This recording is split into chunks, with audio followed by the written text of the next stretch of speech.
Folks, we're back. This is Steve Sanson, Jim Jones with Veterans in Politics. Today, our guest is going to be Leonard Cardinale. He's a retired North Las Vegas police lieutenant and president of the Fraternal Order of Police Lodge 443. So if you guys are down there with Lodge 443, here's your guy right here. Before we get to our guest, Jim, you have any rants? Yeah, actually, kind of.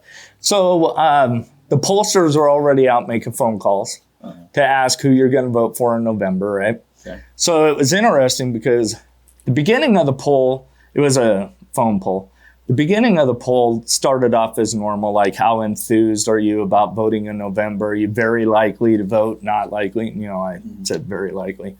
And then it was about Congress. So then they asked me what congressional district I was in. I said CD4. So then they asked me which candidate I was going to vote for. And as soon as I told them who I was going to vote for, the next, I'd say 5 to 7 minutes was nothing about all the negative stuff everybody has said about this candidate. And if it bothered me or not, was going to change my mind in voting. And I said, no. I said, well, how about this? What about if I were to say I'm going to vote for the other guy? Mm-hmm. What bad stuff do you have on him? Right. You know, I just want to know for my information. Right. Well, as of right now, we haven't heard any bad stuff on this candidate. I said, so you mean to tell me that every single person you've called has not had one thing bad to say about this? So you're talking about Stephen Horsford? Yeah, Stephen Horsford. Yeah, Stephen Horsford don't even live right. in CD4. He doesn't even live in Nevada. I like Stephen Horsford. He doesn't live in Nevada. So anyway, he lives in Washington. But I can say that because his wife and his kids, they go to school and work in Washington. Yeah. Is that legal? Well, somebody hasn't made a stink about it. Maybe somebody needs to sue. Yeah. And then make us think about it. Well, he's a congressman side. Huh? He lives in Washington, D.C.? Yeah. Maybe he has an apartment in CD4. Yeah. Well, actually, he used to live here. The tough part about Congress is you have to have a residence in the state and in Washington, D.C. Mm-hmm. Yeah. So that's why a lot of... Yeah, but they don't say move your wife and kids out. I'm just saying. So anyway, I just thought it was interesting. So then it was obviously biased. Right. But I went ahead and I answered all the questions. And then I said, now, you said that this poll wasn't being conducted on behalf of any particular candidate. It was just for your information. Right. Well, then it's not very unbiased. So are you sure that this is not being paid for by Stephen Horsford? Oh, no, sir. No. So I just think that's pretty interesting. Vote Sam Peters. Veterans in Politics has endorsed Samuel Peters for Congressional District 4. There you go. So yeah, it was pretty interesting. But I'm one of those people that will actually take 7 minutes on the phone. No. Not me. Yeah. Is that it? Yeah, that's it. Other than that, it's been a good week. Oh, cool. Well, I'm in the cover of My Vegas magazine. Zoom up on it, Mark. My Vegas. Zoom up on this. Zoom up on that. And I wanna thank Mark Schaefer. He puts a great product out. And I'm also on page 136. Oh yeah, let's take a look at this. 136. Where's 136 at? Oh, I don't even know how this thing works. It's after 135. Oh, okay. 137. Yeah. I kind of skipped that class. 136. Hold on. Oh, 136. There you go. All about veterans in politics. It's on 136. All right, so pick it up. My Vegas magazine. Sanson's on the cover. Hoorah. Hoorah to all those Marines out there. All right. Enough of that. Enough about me. Let's talk about you, Mr. Leonard Cardinale. Tell us about yourself. Well, thanks for having me on the show. Absolutely. I spent 25 years in the city of North Las Vegas. I retired as a police lieutenant last year. Worked mostly patrol. I was an instructor in a lot of different types of things. I'm now retired. I'm president of the Fraternal Order of Police, FOP, Lodge 443. I spent 6 years as a union president, negotiating contracts and processing grievances and things like that. And I'm just happy to be here.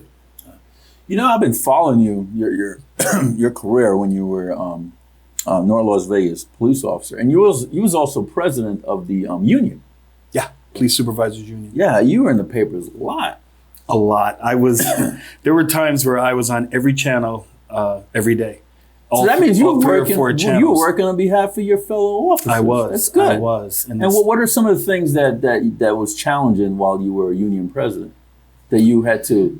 Well, we were in negotiations, so you probably don't know this, but I was the founder or co-founder of the Police Supervisors Union. Okay. So we didn't have a Police Supervisors Union. We were together, but there's less supervisors than there are officers, and that created its challenges because who gets the representation if a supervisor initiates a formal on an officer? And it caused a lot of stress and strife over the years, and every other major police agency, the supervisors and the officers are separate. Right. So I was running for a spot on the board. I went around and I spoke to everybody, and what I found out is they wanted their own union, but nobody really wanted to take the lead on that.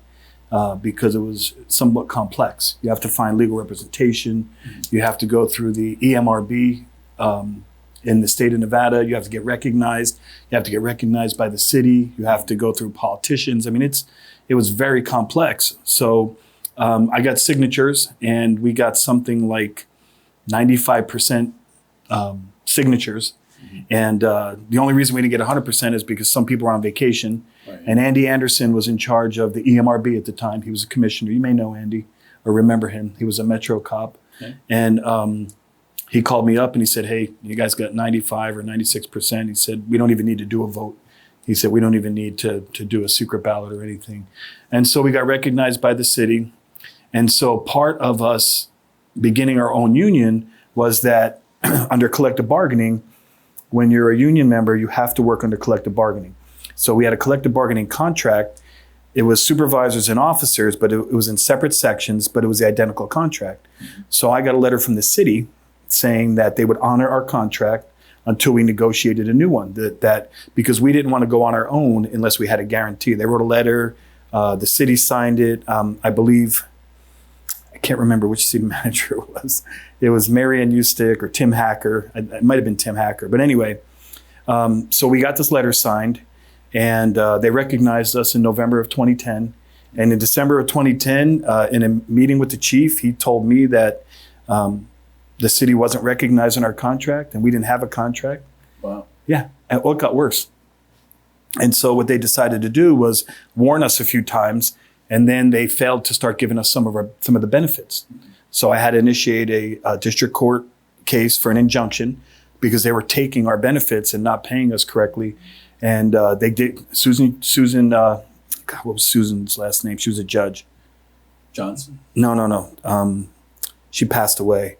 Began with an S. She gave us an injunction so they wouldn't take anything else. Scan.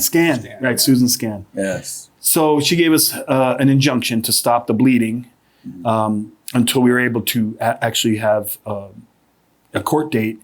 And we set a court date, and this is when the city decided to suspend our contracts under an emergency provision for natural disasters and military action. And they were saying they were going broke. So we sued them in district court, and eventually Susan Johnson did rule on it, and she ruled in the union's favor, so the city had to pay us back. And this went on for months and maybe a couple of years. And while this was going on, it was a big deal. Right. They had to bring the governor at the time, Brian Sandoval, to meet us in the state building to kind of be a mediator between the city and the unions and everyone else to try to encourage us to get past this. The mayor couldn't have done that? The mayor was there. Okay. I think it was John Lee at the time. He was there. And he did meet with us, but it wasn't. So what happened was we successfully won the lawsuit. So all the money and all the benefits that they kept from us, they had to now pay back. And it was millions. How much was that? Millions. It was in the millions of dollars. Yeah. And so they met with us, but they said since they were so broke, they couldn't pay us all of it. So they want us to take small percentages of it. And of course, that didn't go over too well. And then there was a lot of back and forth. And that's when I was on I was on TV a lot. Right. And you can look on the websites, the videos are still. I was on John Ralston Report several times. That's your buddy. Yeah. I used to know him pretty well. I haven't talked to him in years, but let's be sarcastic. He's feisty. I don't like that guy. I didn't really know him on a personal level. I think he's a punk. But anyways. I didn't really know him on a personal level, but he did. I don't know how to play don't get along. I don't know how to play the political game, Lenny. I can't be politically Those two correct. do not get along. Well, if I don't like somebody, I just don't like them. Well, somebody like that, I don't know him personally. I went on his show a couple times. He invited me on with Tim Hacker, and then Tim Was Hacker. that the face-to-face thing he used to have? Mhm. Yeah. And Until he got fired. Anyways, that's all I'm story.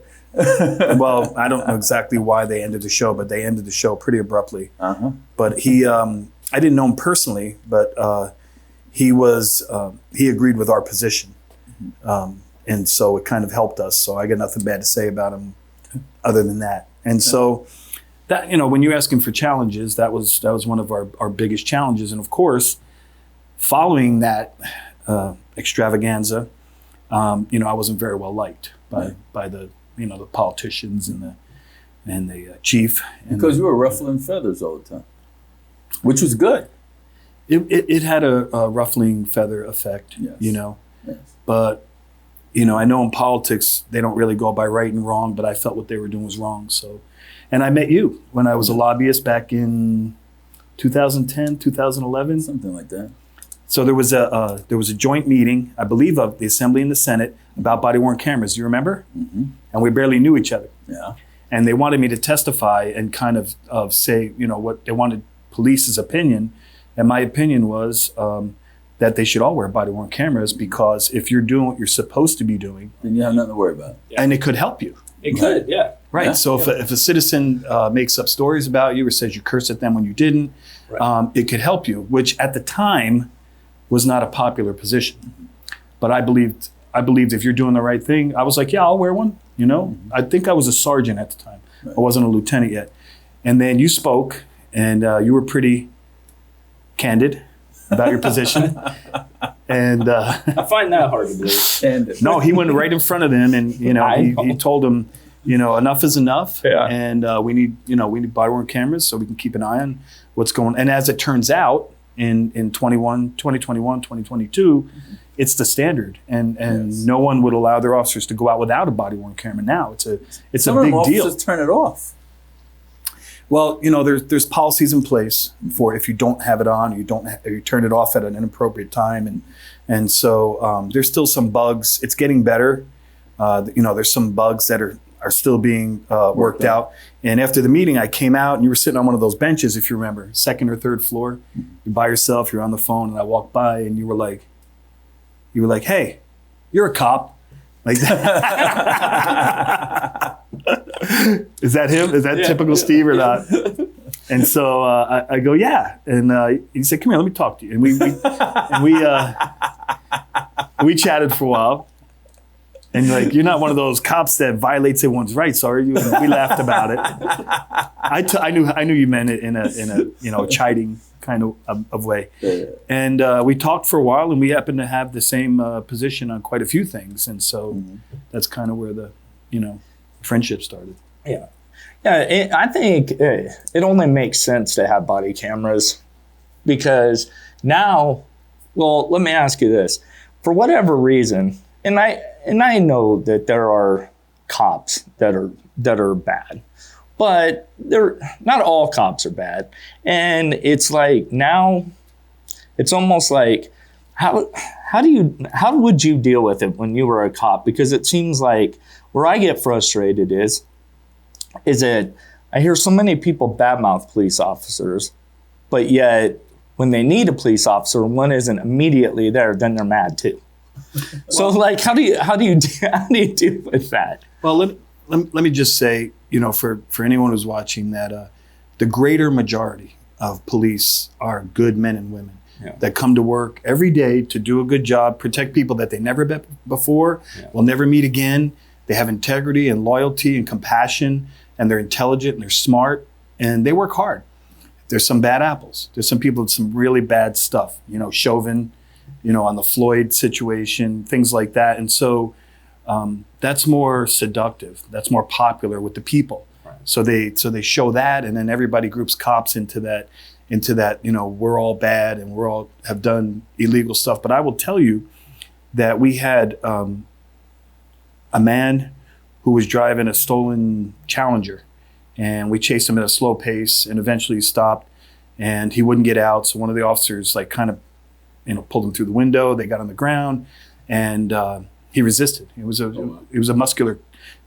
6'1", 6'2" muscular kid. He was on the ground, and I was a sergeant at the time, and they were getting him into custody, and I stepped right in the middle of him, and I grabbed one by the collar and I just pulled him off. I said, "You got him." I had to tell them all to calm down. I was like, "Calm down. You got him. You got him, guys. You got him." Was pumping, right. And so I think that when that's acceptable in the culture, because that may not necessarily, that wasn't popular. Right. So when that's acceptable in the culture, but the problem is if you report excessive force, if you report misconduct, then you're kind of the outsider, and so they move you and they're like, that guy, they roll the eyes. And so I think once they find a way to correct that, but that's all management. That's the chief, assistant chief, sheriff. They're the ones who set the culture. Those are the ones who line up the culture on people. So I think that people just like to hear all the bad stuff, and they're having trouble recruiting now. They're having trouble recruiting because the pay has dropped. When I retired, it was 25 and out, or you could leave at 20 years if you were over 50, and the newer guys have to do 30 years. And 30 years as a cop is just ridiculous. It's a young man's game. Out. Oh yeah, it's too much. It's physical, it's mental, it's emotional, and so it's too long. And other departments, other cities, other states are offering incentives, like a $2,500 moving fee to move you here or move to wherever you're going. And in our state, they don't really have too many incentives. They don't like to spend the money. So, well, what do you think that is? I think that it's they don't want to get good talent. What? I think that there's a not to get into this might be too much, but macroeconomics. I think that in this state they have an austerity lifestyle. They have an austerity opinion. So in other words, you can if you want the sheet to look good, you cut 100 cops and you show everyone how much money you saved. Mm-hmm. But now you don't have those cops, right? And so now you got to pay overtime. And if you, the opposite of austerity is probably prosperity, and in prosperity, in countries that believe in prosperity, like Austria, Denmark, places like that, where public employees are popular, they've shown that the money you pay becomes everyone else's money, because they'll go out and buy the cars, they'll go out and buy the trucks, they'll go out and go out to dinner, and they have all this, they have some on-hand, spending money, right. So their money becomes your money. But if you want immediate results, you just cut cops, and then you cut how much, you show the books to the politicians or the bosses or the finance people, and they're like, wow, we saved $10 million, great. And they don't look down the road.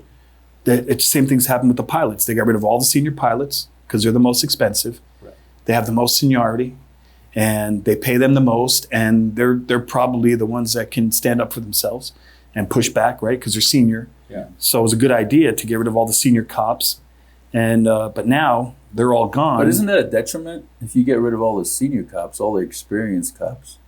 All you got is like rookies on the street. Yeah, and you don't have any good. Senior cops are good for mentoring, leadership. Yeah. Yeah. Bottom line is, in my opinion, it looks good on paper. Right. Yeah. It looks good. It's like, yeah, we got rid of those guys. Because we have our sick time built up, and we have annual time and holiday time, and so and we've been around a long time. So you can't put a lot of shenanigans on senior people. Right. They'll push back, they'll file grievances, or they'll file complaints, and so they get rid of those people thinking it's a good idea, but now they're all shorthanded. They're paying tons of overtime, like a fortune in overtime. Some cops are going to make $150,000, $200,000 this year, in overtime, and they're going to be burnt out. Yeah. So eventually they're going to be burnt out, and they're not going to be able to work. And then, we just go from there. So, but I think that it's a worthwhile job. It was a life well spent. I helped a lot of people.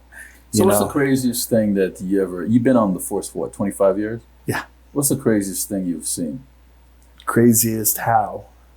I've seen everything. Whatever you deem to be absolutely nuts while in uniform. let's see, crazy stuff that was maybe fun.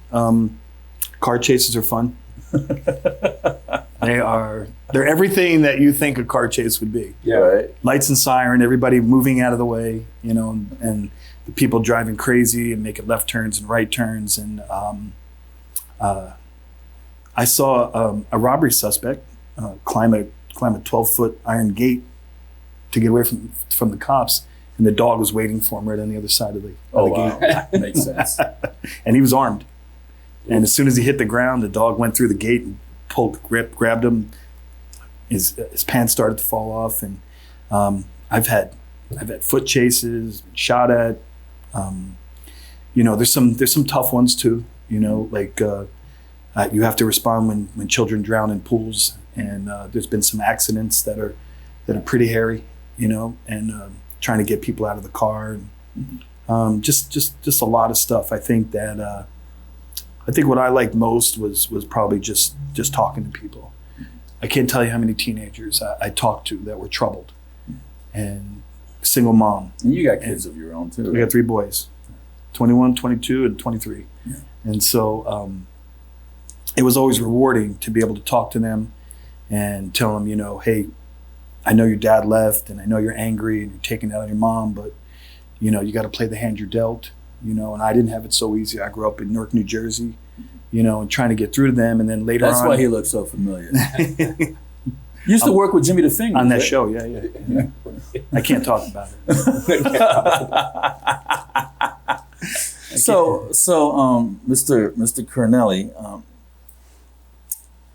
recently there was a police officer, North Las Vegas, who shot his son and killed his daughter and killed himself.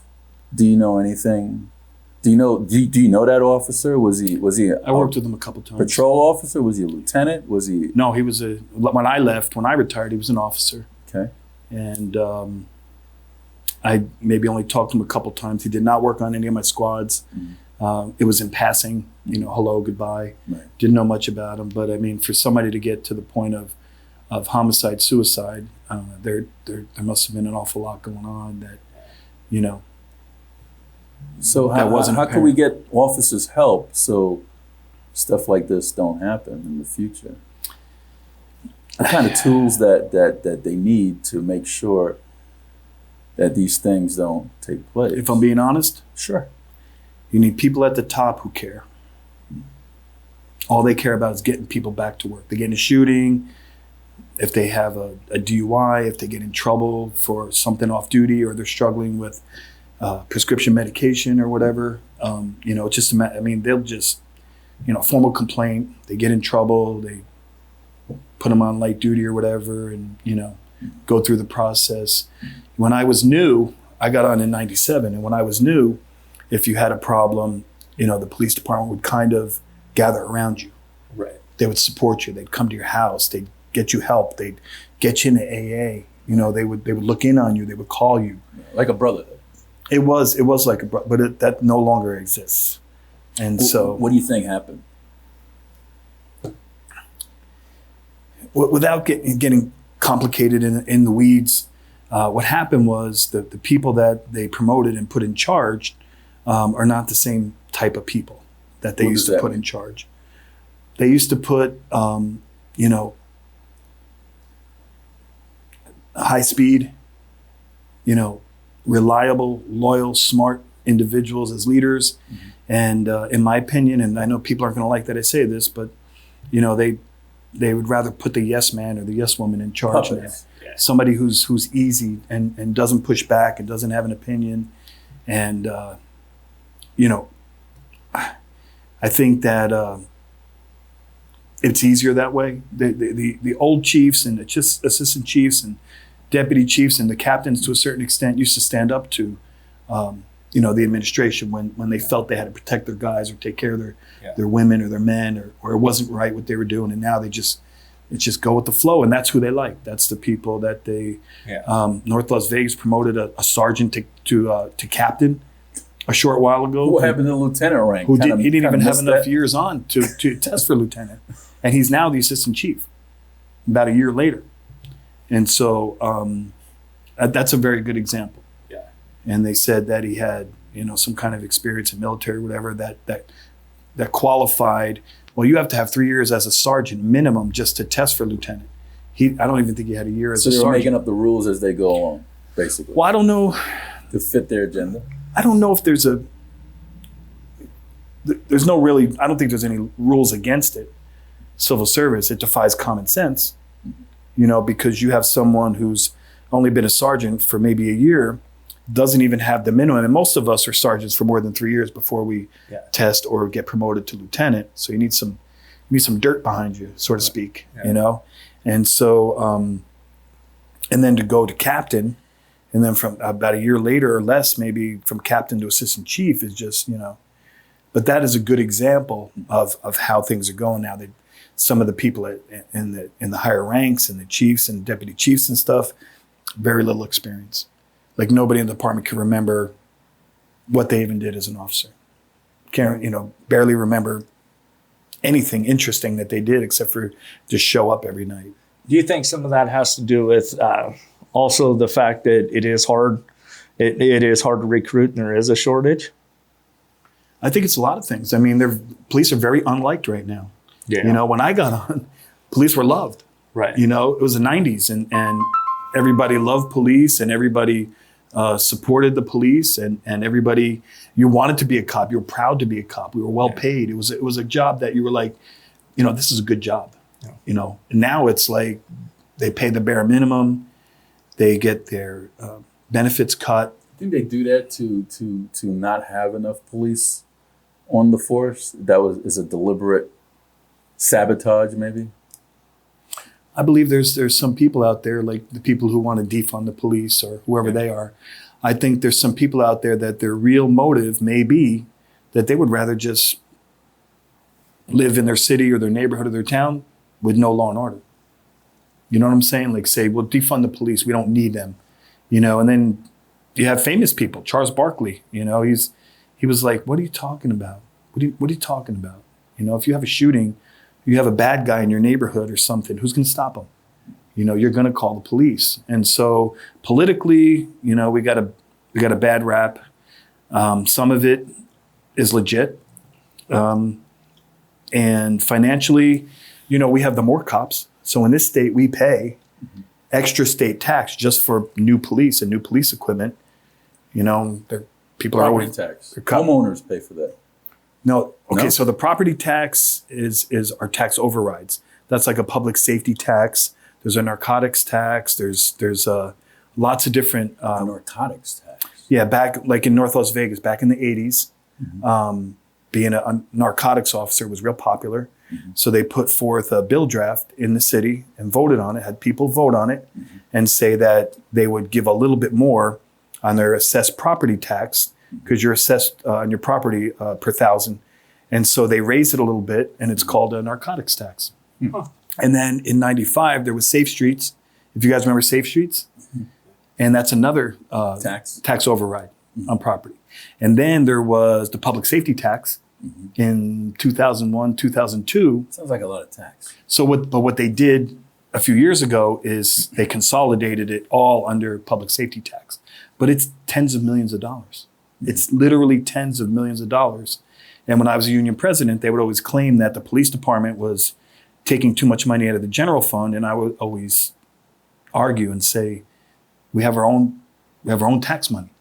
And then the more cops is actually a state tax that you pay on all goods. And then it comes back to you. C-tax, you also get C-tax as an incorporated city. C-tax is a tax on like liquor and cigars and cigarettes and stuff like that. Kind of, I think they call it a sin tax. I don't know. It's called C. It's consolidated tax. Did you say a sin tax? Yeah, you could call it a sin tax. That's kind of what they nicknamed it. It's not any technical. All the sinners are paying for it. Yeah, it's like cigarettes and alcohol, cigarettes and stuff and like that. And so women. And so they have this ton. I don't know what he's talking about. Me either. I don't think women's. I'm thinking about Nye County. So. Yeah, women's not on there. And so they have this tens. I mean, Metro. I heard that Metro's got like 200 or 220 million in their funds just sitting there. Really? Well, they're on the one side, yes, you could hire another. I don't even know how many cops, 100 cops, 500 cops. But at the same time, what they claim, I was in some of the meetings, and they claim that once they hire those police officers, that tax that's put aside has to pay them for the rest of their career. But the more cops originally was only for new hires. It's for retirement? Is that what you're saying? I don't think they can use more cops for retirement. Okay. I'm talking about the 200 million you just mentioned. Well, through the more cops, I know in North Las Vegas, I know it's tens of millions of dollars. And when I was union president, we were constantly asking them, because they didn't have enough people, like, what are we doing? Right. Yeah. And so when I was a lobbyist, they wanted to take all the rules off of You're a lobbyist for North Las Vegas Police Department? police supervisors, Okay. for the union. Okay. And so one year they wanted to just take all the rules off the more cops. They want to take all the rules off. I ran into you in Carson City too, right? Many times. Okay. Many times. Yeah. I went to, and we were up there trying to protect the more cops and keep it so that it could be only used for police and police equipment, because there were bill drafts that wanted to remove all the rules. They wanted to remove all the rules and say, we can pretty much use it for whatever we think we need to use it for. Yeah, it's pretty interesting how that works. Kind of like Social Security. So what are the different departments in North Las Vegas, and what are the different departments that you were a part of? I spent most of my career on patrol as an officer, as a sergeant. Patrol, bike patrol, what? It's patrol. Yeah, just patrol. There's a South Side, there's a South Command, and there's a Northwest Command. You were in the field a lot. Oh yeah, I spent my but I don't remember what year it was. Sorry. Even as a lieutenant, you were in the field a lot as well? Yeah. But lieutenant is mostly administrative, right? Yeah. So I have 2 squads, 2 commands. I'm the watch commander every night, which means you're in charge of the whole city. And so I have 2 to 3 to 4 sergeants all under my command. And usually the lieutenant has to approves all the reports, looks at all the uses of force, looks at any citizen complaints, mostly administrative. But if there's a barricade, or there's an officer involved shooting, or a child drowns, or like a rollover with a death, or things like that, you have to go. You literally by policy have to go. So, but when I was an officer, I was first one there most of the time. And as a sergeant, you spend most of your time in the field with the guys. So the officer involved shooting, any of those officer involved shootings, you felt that was unjustified by the officer? The ones that I was in Yes. charge of, no. So, Never been sued. So all those were clean shootings. Every single one that I ever did, never got sued. Never had a problem with any of them, because I was very meticulous. And as a new sergeant, my first year as a sergeant, I had 3 officer involved shootings. A sergeant might get 1 or 2 in their whole time as a sergeant. Mm-hmm. I had 3 my first year, and then the next year I had 1 or 2, and so I did a lot of them. Mm-hmm. And then as a lieutenant, you're the what they call the incident commander.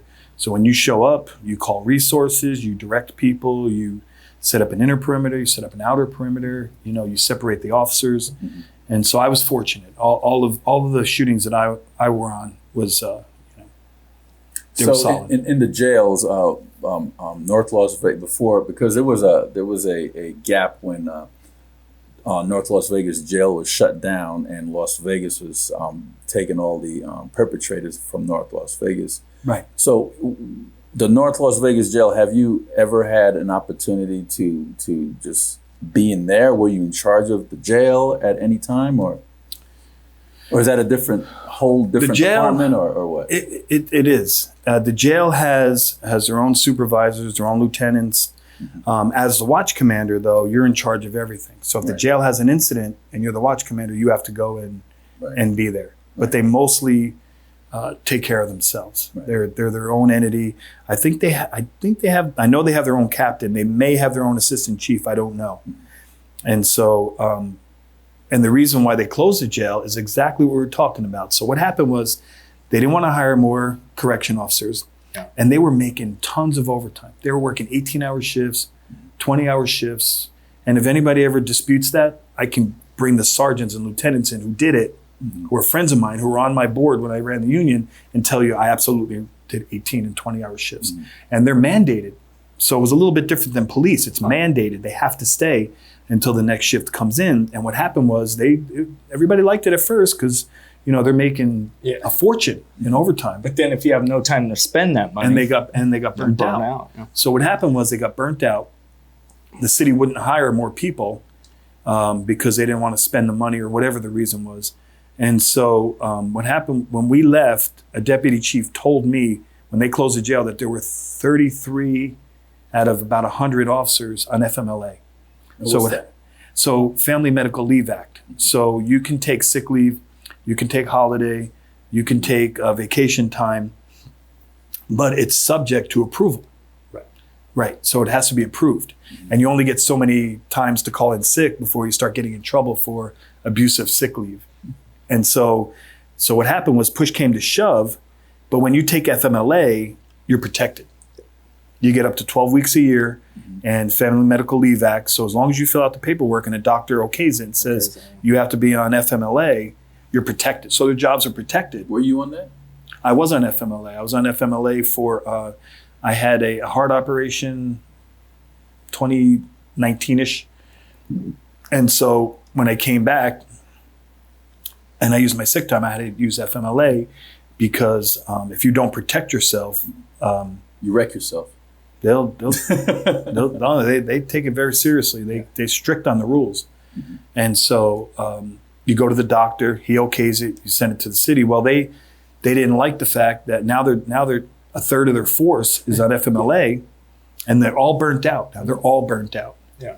So they started filing grievances and complaints with the union and people were filing lawsuits and complaints with HR. And so they decided just to close the jail. They said it would save money, but obviously it didn't. It didn't. Right. No. So there's been a few police shootings in North Las Vegas. Has any of those officers that fired their weapons, have any of them said, you know what, this police business is not working out for me. I'm Yes. done. Yes, You've had they a few of those. And what are the procedures? What is the procedure after an officer fires his weapon, and let's say a perp passes away? What are the procedures? When do they take the officer off the street? Does it go to counseling? Walk us through that. You mean the next day-ish? Yeah. Yeah, you go on administrative leave, which I've done. I put many people on administrative leave. You fill out memo paperwork, you have them sign it. You tell them that, you have to report to the captain every Monday morning at 8 o'clock or something to that effect, and you're off. You're on administrative leave, so you get your full pay. And there are certain margins, I think, that you have to go see a psychologist. And I want to say at the 3-month mark, the 6-month, and the 9-month, and I'm talking old policy. I don't know what the policy is today. Right. And so there's certain benchmarks. And then, of course, the psychologist has to report back to the police department. And I believe, I've never been in that situation, but I believe that the medical doctor has to sign off before you can come back to work and say you're able to come back to work. But in my opinion, it's a very bravado job, so to speak. You were a Marine, so and it's but we didn't have administrative leave. We just stay in the fight.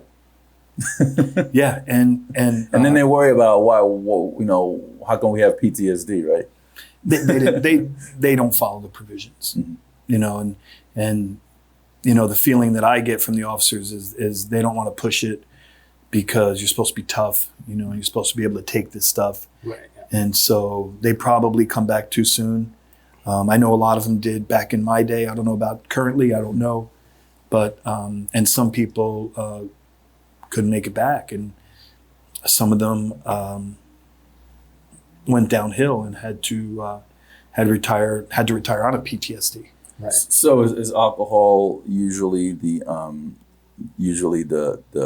pill of choice that a lot of officers would use to kind of medicate to cope? Oh man, there's a good group of drinkers, and socially and fun. Some of them hit it a little too heavy, but it's not It's not popular and pervasive, if that's what you mean. Some have gotten stuck on painkillers. Yeah. Very dangerous.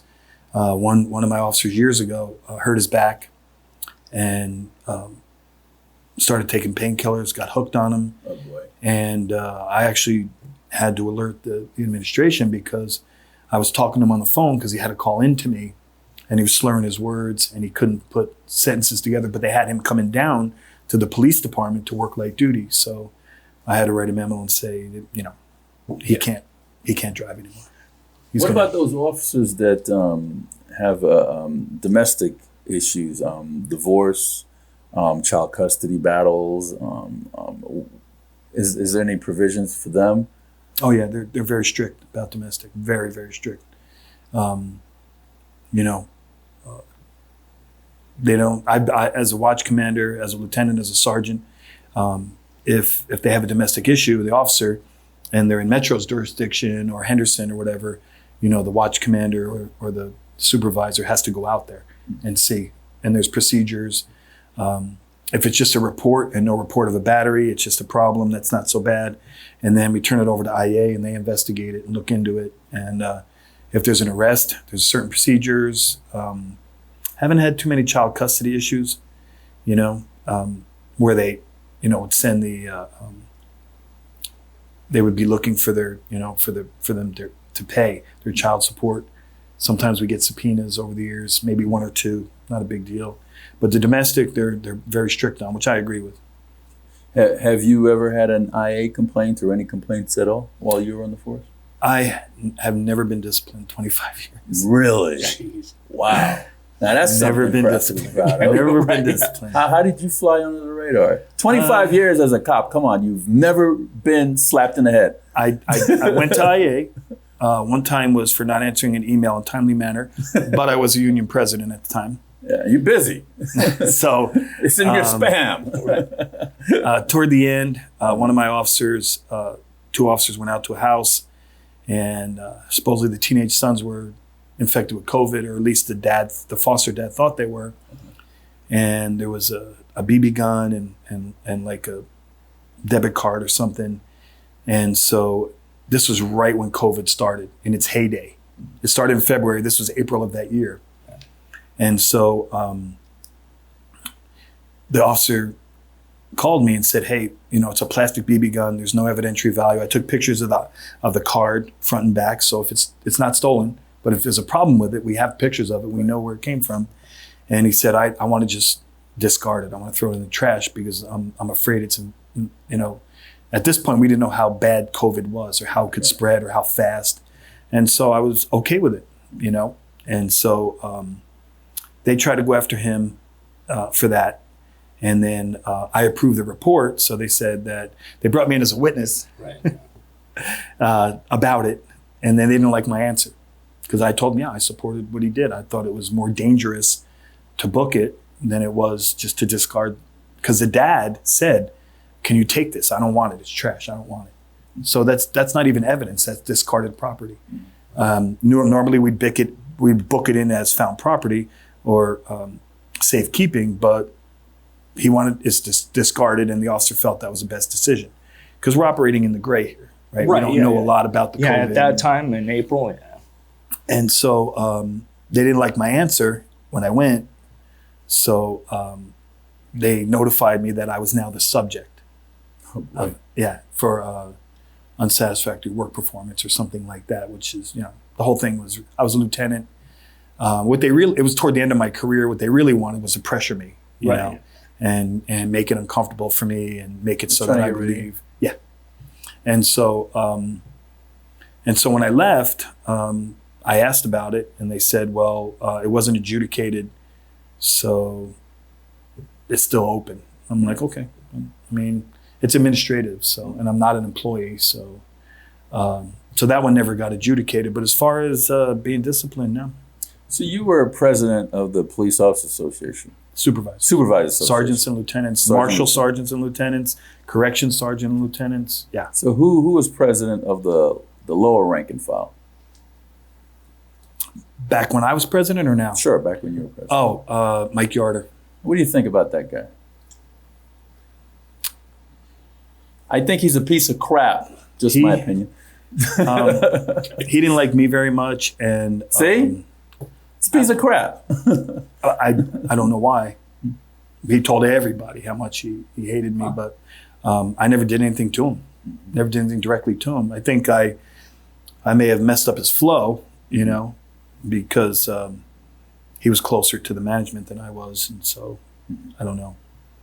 Okay. Didn't he start another veterans group to compete with you? Yes. First, he tried to take over veterans in politics, and then I he started remember that. another I remember veterans that. group. Yeah. Mike Yarder, you're a piece of crap. And he was he had some kind of military veteran that was helping him. Yeah. And then he was talking smack at all the city council meetings. Remember?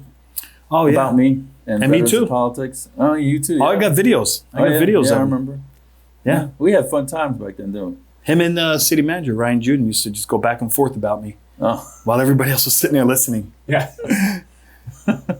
So all these police, how many police chiefs have you worked for, basically? Police chiefs? Because you don't have sheriffs over five there in probably. Northtown, right? You have chiefs, right? Chiefs, yeah, they're appointed. They're all appointed by the city council. City manager, really. Mhm. And so maybe 5, I think. So who's the worst one to work on there?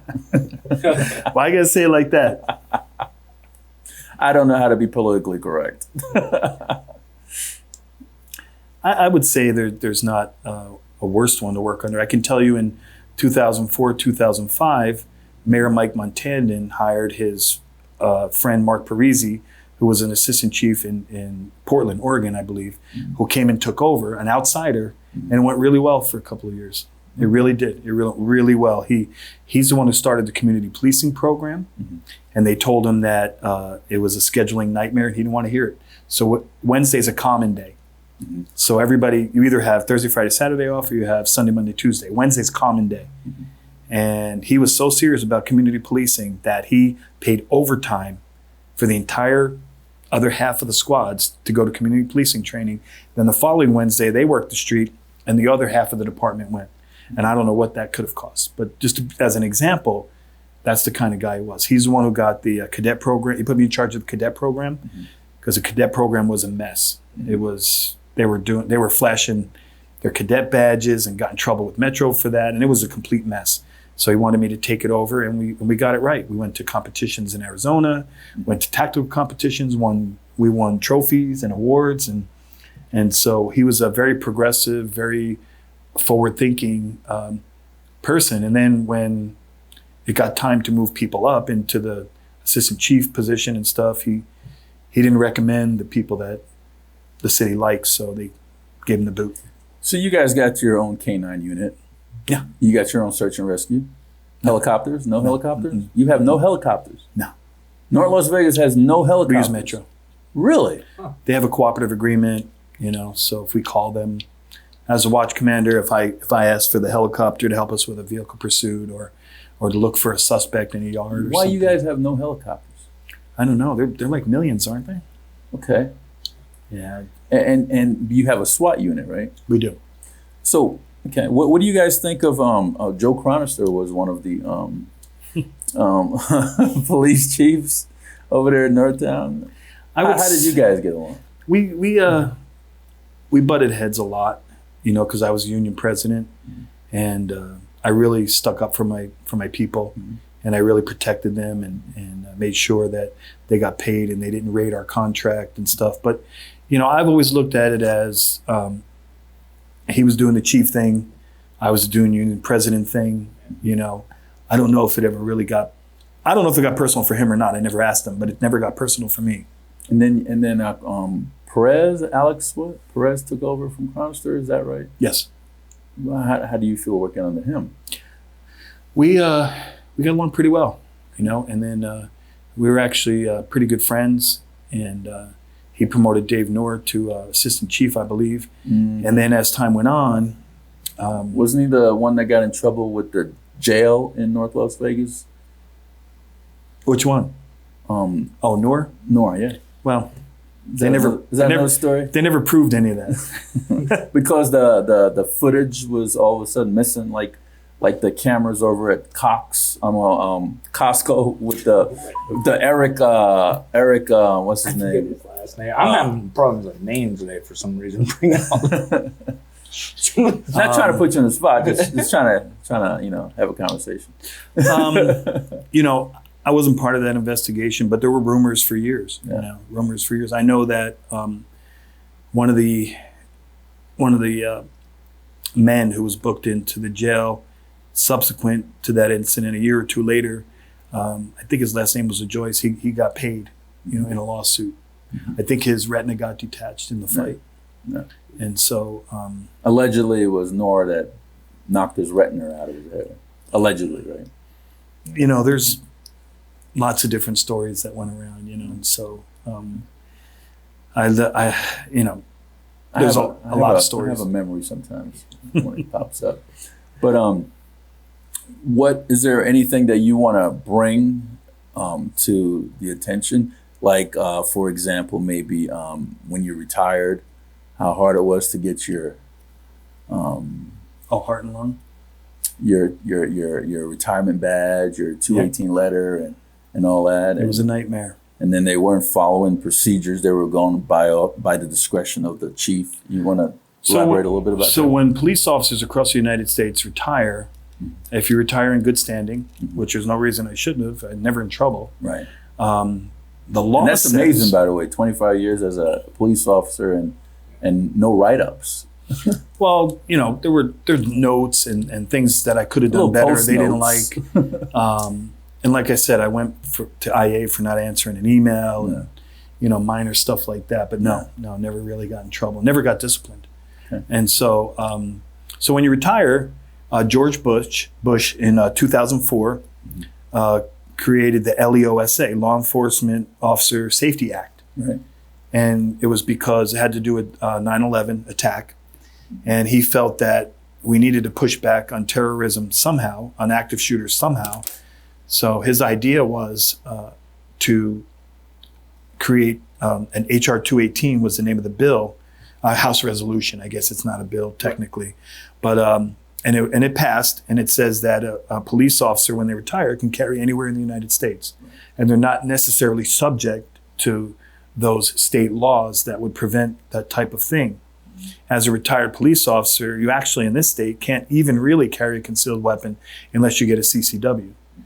But with an HR 218 or the LEOSA, you don't need the concealed weapon. I have both. I have concealed weapon permit and the LEOSA. So I retired, and I called my captain and I asked him about it, and he said, I talked to the chief, and she said not to give it to you and not to give you a reason. What's the chief name? Pam Ojeda. Okay. And she's no longer there now. Right? No, she left shortly after I did. So I had no explanation, and I knew that she didn't like me because I filed a complaint against her with the Employee Management Rights Bureau. She has a bias against you. Yeah. Okay. And so, so I thought, I'm retired and I don't really need to fight. So I decided that there would be a new chief shortly. I didn't know how long it was going to be, but she wasn't going to stay forever. Mm-hmm. So I was like, you know what? Instead of fighting, I'll just wait for her to leave. And then I'll go to the city and I'll say, hey, can I, under the new chief, can I have it now? Well, I went and I was told no. And there was an acting chief, and she said something about, she didn't want to go against the previous chiefs and this and that. And so it kind of escalated. A cop-out. Well, yeah. I mean, if you want to be the chief, you got to make the decisions. Have some gonads. Right. Well, you have to make the decisions. Right. You can't. There's literally no one you can pass it off on. No one. Right. And so I tried to arrange it so that they could just give it to me and I can get on with my life without making a big deal. And as you know, I had called a couple of attorneys, and it's actually a civil right. It's actually listed under civil rights. Yeah. And so to keep that, I found a case law from District of Columbia, I believe it was, that says the chief does not have discretion, and that unless they have a legitimate reason, like dishonorable service, they have to give it to you. And the case law actually said that you would file a complaint under 1983, which is, I think, deprivation of rights under the color of office. And so I had talked to a couple of attorneys, and I went for consultations, and I was getting ready. I think you know about that, right? Because I talked to you at the time. I was getting ready to file a lawsuit for civil rights, and probably in U.S. District Court.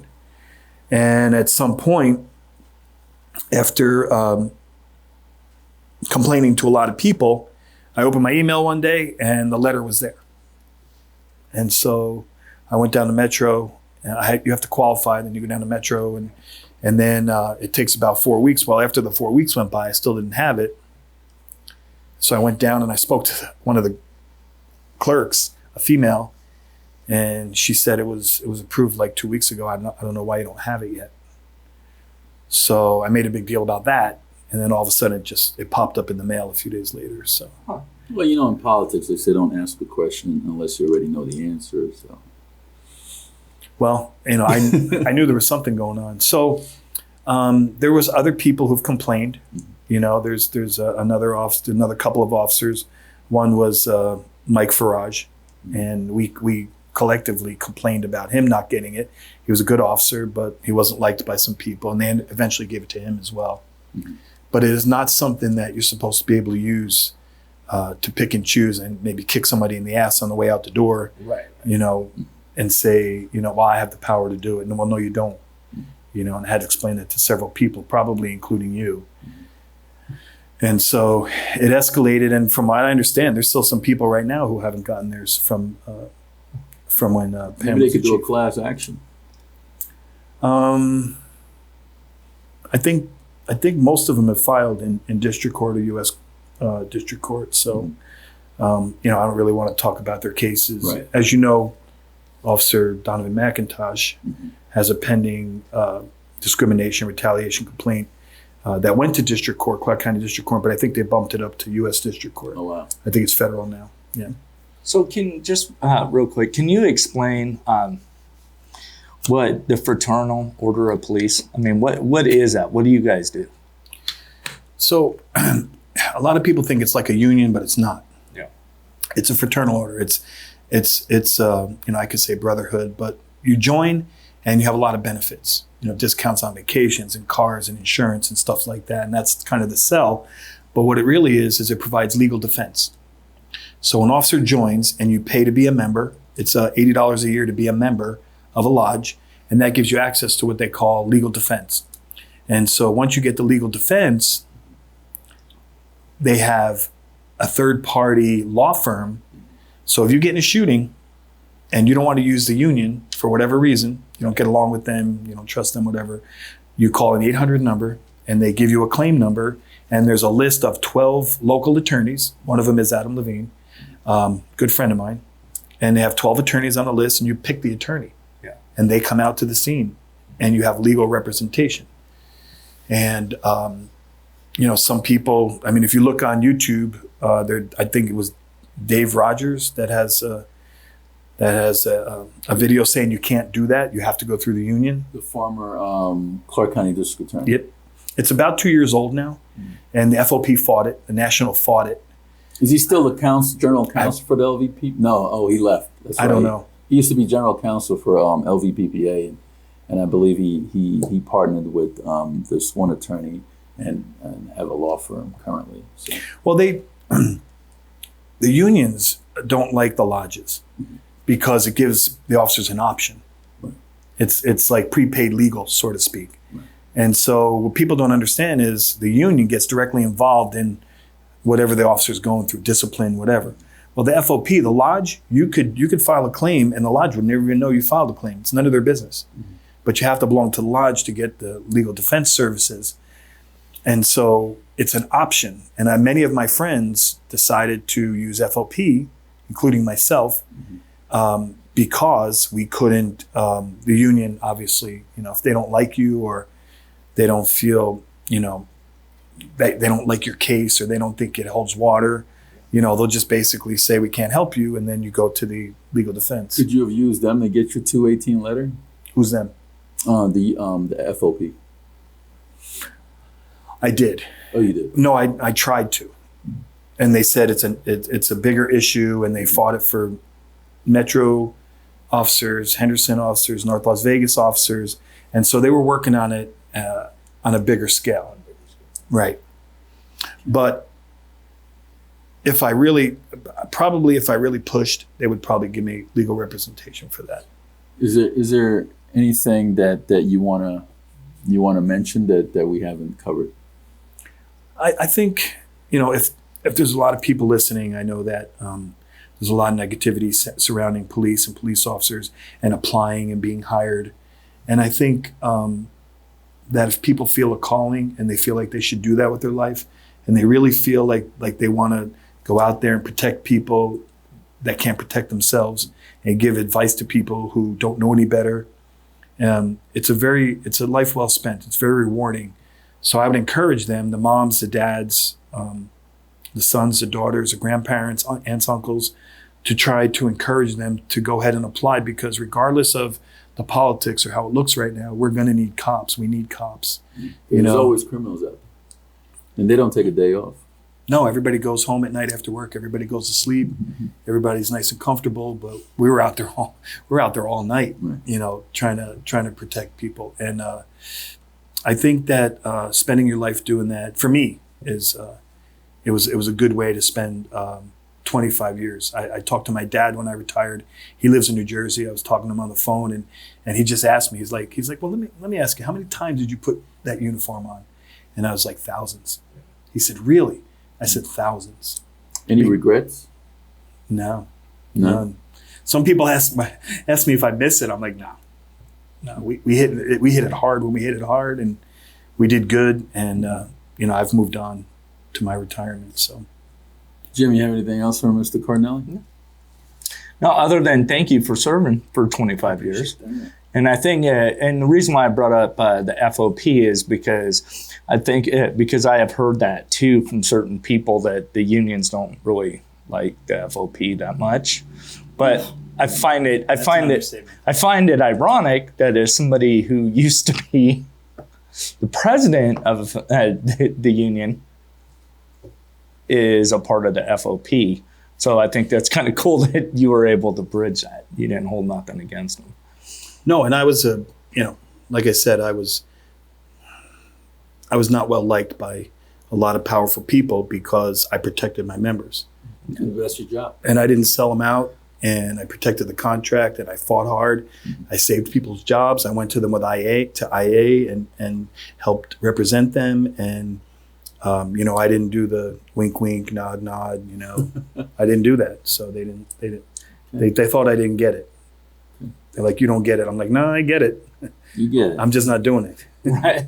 So, Mr. Cardinale, I want to thank you so much for coming on the program. I appreciate you asking me. This has been a pleasant experience. Thank you. And if you look into the camera, you have the final words, whatever you want to say, get off your chest. You can give a point of contact if you want. And Mark is going to zoom in on you. If you want to pitch for people to join the North Las Vegas Police Force, you can do that as well. Whatever you want to do. I would say join any police force that you're comfortable with. If you feel that it's the right thing to do, I promise you things will get better. It takes time. You know that for politics to change, it takes a good 10 years for the ebbs and flows and the ups and downs. And I truly believe, just like veterans, how it got better for veterans as the years went by. I believe at some point people will realize that police officers, put their lives on the line every single day. And so it's a worthwhile cause, and I would encourage you to go ahead and follow that dream if you have that dream. That's it. And thank you for having me. Well, thank you so much. Folks, that's Leonard Cardinale. He is the former lieutenant of the North Las Vegas Police Force, retired, and he's president of the Fraternal Order of Police, Lodge number 443. Lodge members, when you see Mr. Cardinale come into the lodge, you probably want to buy him a drink and get to know him if you don't. This is Steve Sanson, Jim Jones for Veterans in Politics. Until next time.